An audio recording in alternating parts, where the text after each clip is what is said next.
Hello everyone, and welcome back to Dragalia Foundry. Today's video is going to be all about the Echoes of Antiquity Raid, Nightmare difficulty, and the free units that we got to go alongside this. So first off, I'll give some general tips, and then I'll switch over to some gameplay of a couple of clears on Nightmare mode, and provide some tips for that specifically. So just like all raids, basically you want to complete the story first. You'll be able to fight a boss battle, which gets you Otherworld fragments, and you can spin those Otherworld fragments by playing raid battles. Expert difficulty tends to give you the most gold emblems, Standard tends to give you the most silver, and Beginner, or the boss battle itself, tends to give you the most bronze. By beating Expert or beating Nightmare, there's a chance that you'll also unlock EX, which disappears after you play and clear it once. It doesn't cost any wings to play, and you'll be grouped up with others who have EX unlocked. Basically, the challenges in any raid are this Nightmare difficulty, which you want to clear once per day to get a grand bounty now that it's unlocked today. It opened on June 3rd, which is today, so you basically want to clear this daily until the end of the raid. And there's also a challenge for getting the EX clear within a certain amount of time, but this is considerably easier. You'll get rewards from this raid, pretty much just like last raid. You get gold emblems. The best rewards go up to 3,000 emblems, but there are some good rewards if you want to continue all the way up to 5,000. It's pretty much well worth it to do so, with nothing else really going on in the game. These consecrated waters and succulent dragon fruits are pretty valuable resources, and for silver and bronze, you only go up to 1,000. So that's kind of the raid in a nutshell. That's the overview. As for a few comments on the story of the raid, I did enjoy it. It had some humorous moments. I liked our new character of Wukong, and there's hints that he may actually become a playable adventurer in the future. There was some data mined artwork that shows him with a dagger, so I would be pretty excited if he does come out in a similar fashion to Silas. I also liked how Luca kind of got a starring role in the story, or at least he was able to talk to Wukong as somebody who was also a prankster, but as sort of an older role model, and that conversation they had, I really liked that, so I wanted to point that out, and there was one really humorous moment with a particular relic as well. So that's all I really want to say about the story. I'm not familiar with the source material, Journey to the West, so I can't comment too much on the adaptation aspect of it. But now let's talk a little bit about the other rewards for this event. From the Blazons, one thing that's changed is there are actually worm prints, random worm prints, in each Blazon box, which means it's well worth clearing out all of the remaining items before you reset it. Even once you get the dragon and this worm print, there's still random worm prints there, and they can include 5 stars. The one that I've seen a lot of people post is the 5-star worm print Flash of Genius, which is actually a great worm print for a fight like High Midgard Stormer, and even not a bad worm print if you lack other options to slap on a character for this battle. That being said, we'll talk about Yulong and a Maddened Master first. As a free dragon, Yulong is okay in that at least once max unbound, he provides 30% strength. However, as is the case with all of these free dragons from raids, they tend to be outclassed by gacha dragons. In Yulong's case, the free dragon Rock, if you have her at 3 unbinds or higher, Yulong will never be able to catch up with her even if you raise him all the way to level 100. So that's kind of the downfall of these dragons, is they just don't have the stats and the percentage on their ability that gacha dragons do, even gacha 4 stars. And there are a lot of wind strength dragons like Long Long and Pazuzu and Zephyr at 5-star who also pose some tough competition. So really, this is a good dragon in the early game because you could slap it on your wind characters if you lack other options, but eventually you'll likely get some of those from the gacha, at which point this dragon at most will likely serve as a backliner or on one of your backliner characters in a future raid, future facility event, or maybe the Mercurial Gauntlet, where you'll need an entire wind team.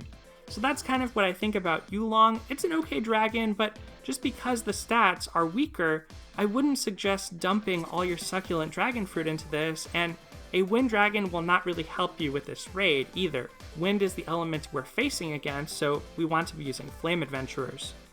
Now, as for a Maddened Master, this Wyrmprint's kind of interesting.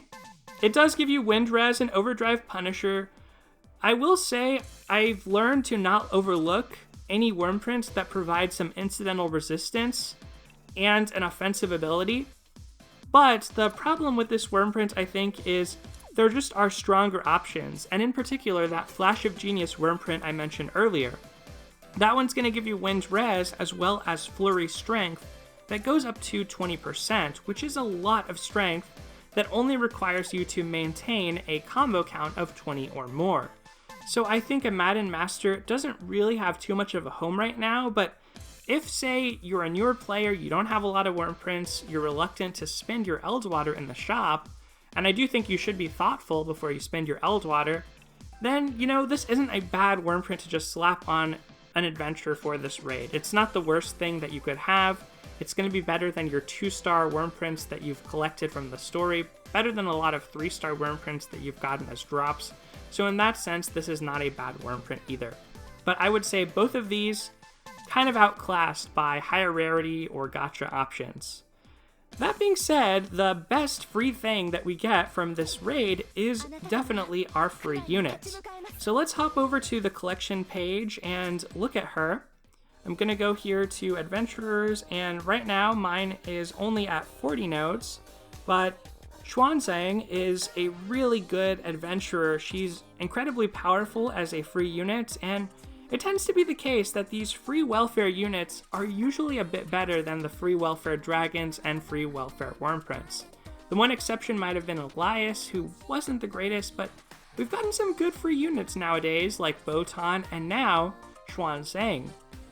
So as for her abilities, she has Demi-Human's Bane of 25%. This is well suited for this raid because the enemies, the齐天大圣and the Mini Dasheng, are demi-humans. The one drawback to this is humans and demi-humans are classed separately in Dragalia Lost. So there are some human bosses like Valix, and we've had human bosses like Alphonse, Veronica, Ieyasu in the past. So technically that's a separate category, so she wouldn't necessarily help with that, but for this raid, this is awesome. This will give her a very competitive damage output. Even if you have a more highly invested Mim, for instance, she could be very competitive. Her stun res only goes up to 50%, but there are plenty of Wyrmprints that could compensate for this, which means she is perfectly viable for something like High Midgard Stormer. And as far as the raid goes, I think that 50% is also pretty sufficient, but you could try to increase this through a Wyrmprint like Saintly Delivery, which was a holiday Wyrmprint that granted skill damage as well as stun res, or in the permanent pool, you could use Trove of Knowledge, which grants wind res and stun res. If you promote her, she gets HP of 70% equals critical rate of plus 6%. Also a nice ability, synergizes well with things like Resounding Rendition or Levin's Champion.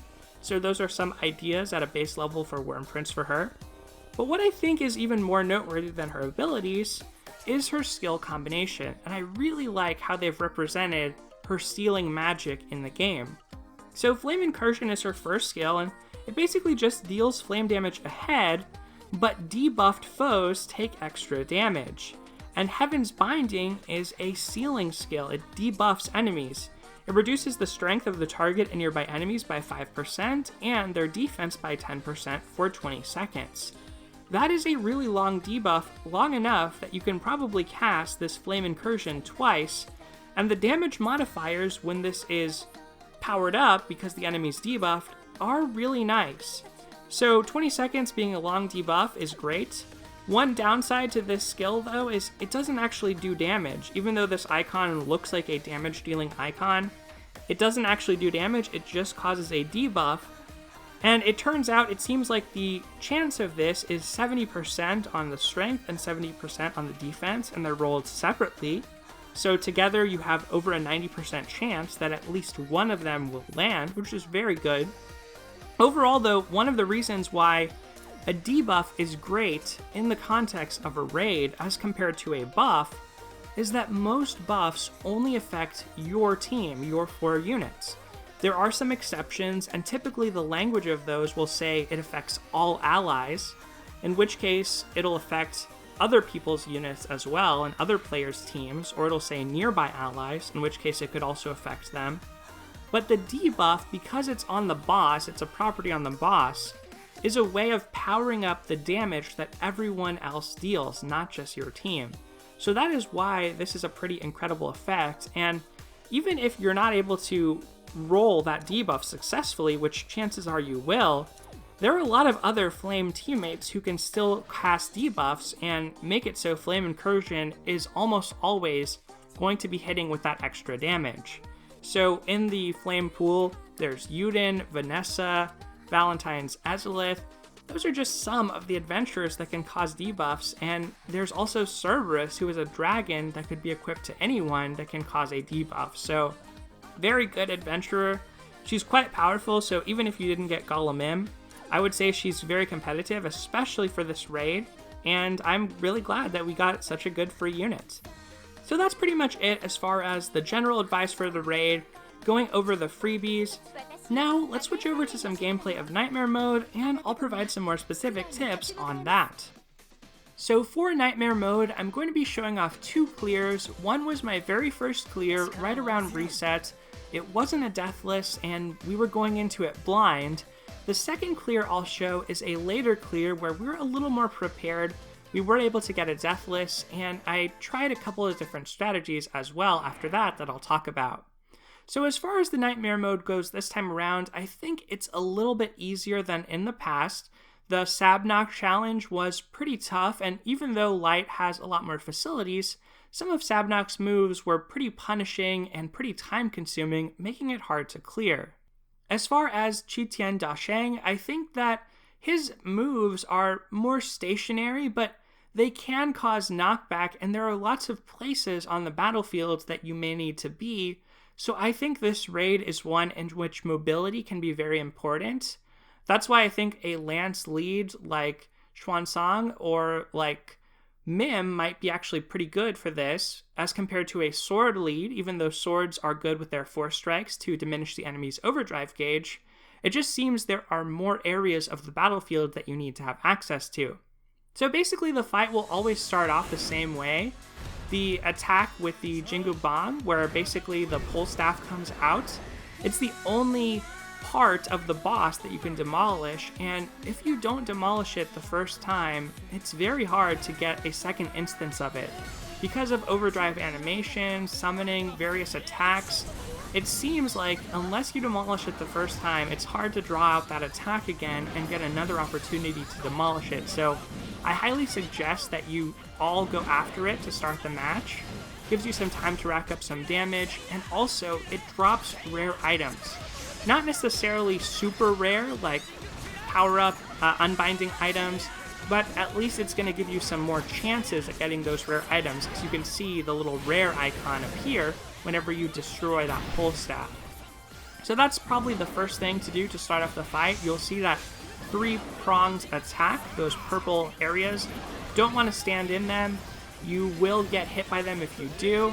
But once that attack comes down, try to focus on the pole staff, demolish it.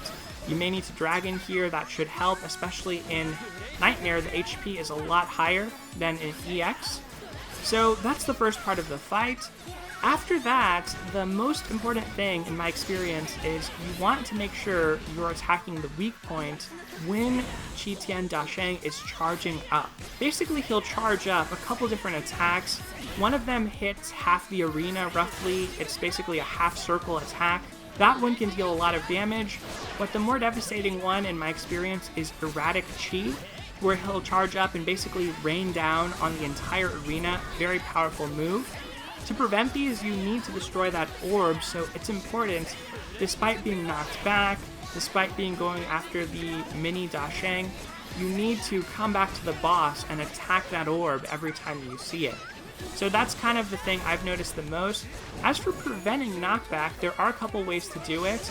one of the more annoying attacks that the boss will do is a purple circle in the middle and a red circle radiating outward. You can avoid some of the knockback from this either by transforming into a dragon at the right time or unleashing and holding a force strike just before the purple attack hits you, so that if you're a blade, a sword, or a lance that kind of lunge forward, you should be able to avoid getting knocked back, and if you fail the timing, you'll already be force striking back in the direction of the boss at the very least. So I think that can kind of help with that.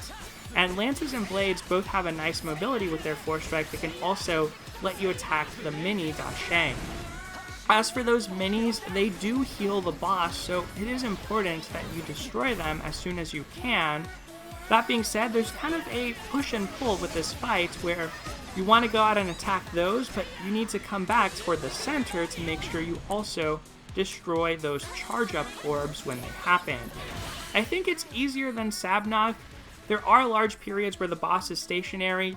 The main attack he does that involves some movement is 2 red dashes in a row where he'll dash forward and then dash back.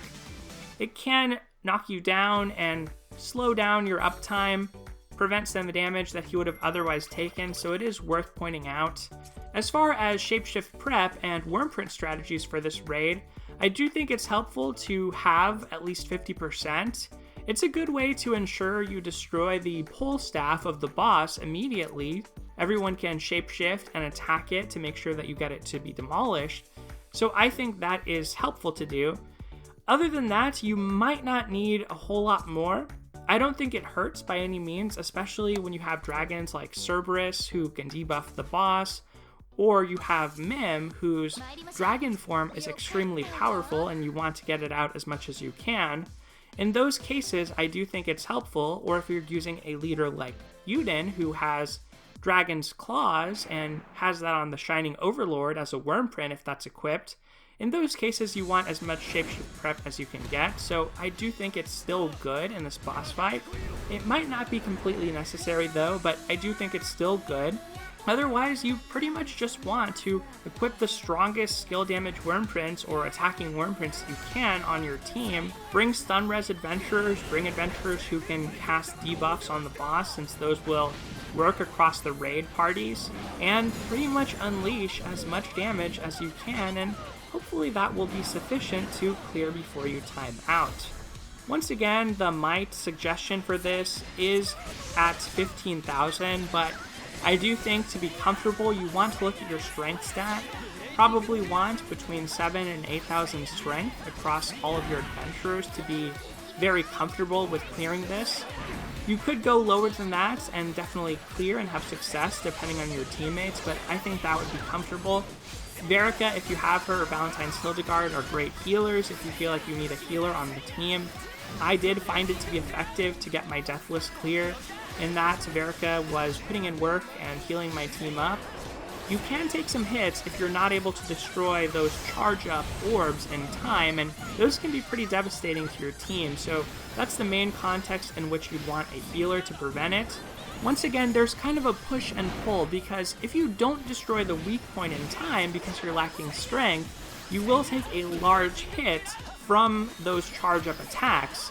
However, having a healer can patch you up afterward, but having a healer in the first place could make it so that it's harder to destroy those weak points.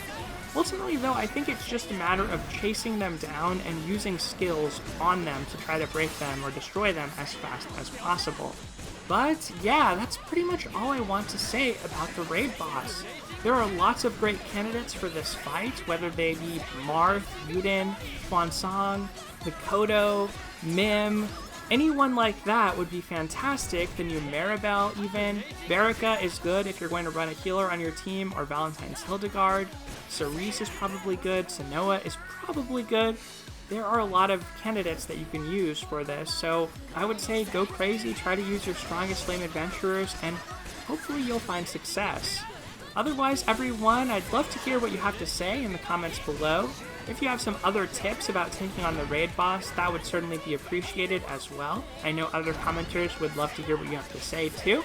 But that is going to do it for me and for this video. Thank you so much for watching, everyone. Take care, and I'll see you next time.